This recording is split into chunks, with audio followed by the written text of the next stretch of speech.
poi al podio per le premiazioni di 800 metri al femminile, Federica del Buono, Gloria Cavango e Nicole Maiori.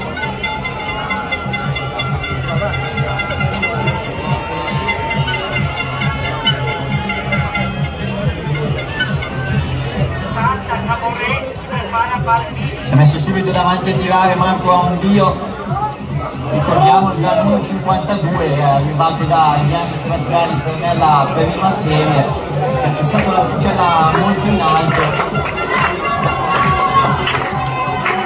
Questo clap dalla pedana del salto in lungo.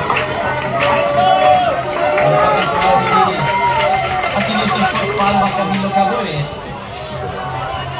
Arriva la campana, torna ai 56 secondi, sarà da correre in questo secondo giro, 1.52.05 tempo di Giannis Razzalis.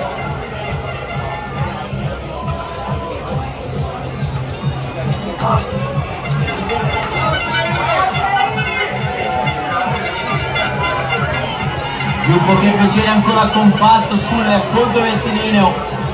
Aondio, Galini e Crotti nelle prime tre posizioni, Barazzale ad inseguirlo. Giampiero Tulipani dietro di loro, esce Barazzale con una volata